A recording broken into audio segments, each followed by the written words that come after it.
This right here is 100% proof that the New Jersey drones are transforming from these orbs. This was posted back in 2009. People have been saying the reason why these drones are in New Jersey is to sniff out a nuke. Nope. That's fake news. And these don't belong to government. These are orbs. This is intelligent UFO, UAP, maybe alien life. Look at this. This is why everybody is confused.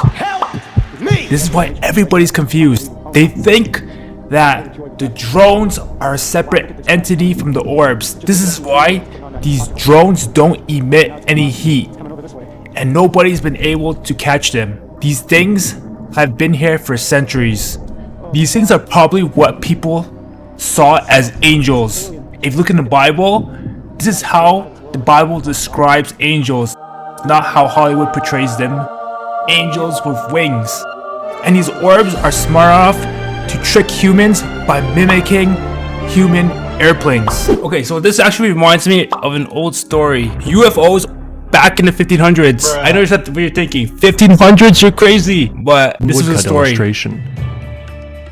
This brief but intriguing account reminds us that UFOs have taken many forms throughout history, and were not always attributed to extraterrestrials. Like many UFO events, the sightings over Nuremberg were rich in symbolism, and played upon people's hopes and fears in a way that raises interesting questions about the nature of the UFO phenomenon. There were a large number of spherical objects scattered over top of and around the sun. Many were blood red as well. Many of the spheres were grouped 3 in a row, or 4 in a square. That doesn't mention any in the text. In a couple of these His videos. illustration also shows some crosses that aren't attached to spheres. It has evolved its appearance to keep up with our changing worldview and ever-advancing technologies, but always represents what's just ahead of us in our vision of the future, or what's just above us in our conception of the hierarchy of beings. For example, this intelligence appeared over medieval Europe in flying sailing ships, while the continent's brightest minds still wondered if there was another layer of thinner air above our own that was home to another civilization. In 1896, the same intelligence appeared over the western United States in flying machines with flapping wings, while inventors all across the country were trying to solve the problem of heavier-than-air flight. The intelligence then appeared in rounded metallic saucers in the late 1940s, when the world's superpowers began experimenting with jet engines and disc-shaped craft, and just before humanity's exploration of outer space renewed interest in the possibility of extraterrestrial life. Vallée noted the similarities between medieval European stories of fairies, lutins, and kobolds, for example, and the short alien beings seen by abductees and other 20th century UFO witnesses. You get what he's saying? He's basically saying these things are transforming into forms that we would recognize throughout history. So back in 1800s, it'll be different from how we would see them today. He suggested that there was a machinery of mass manipulation behind the UFO phenomenon that was attempting to create a new form of belief based around expectation of contact with alien beings.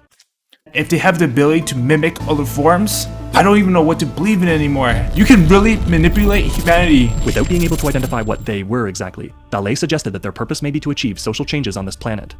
Their methods are those of deception, systematic manipulation of witnesses and contactees, covert use of various sects and cults, control of the channels through which the alleged space messages can make an impact on the public. Vallée thus argued that in order to fully understand the UFO phenomenon, one had to understand the network of religious groups, contact cults, and government intelligence agencies that intersected it. He also observed that the UFO phenomenon perpetrates its own cover-up by cloaking itself in absurdity so as to be rejected by mainstream culture. As he put it, the phenomenon negates itself. This is crazy. I don't even know what to believe in anymore.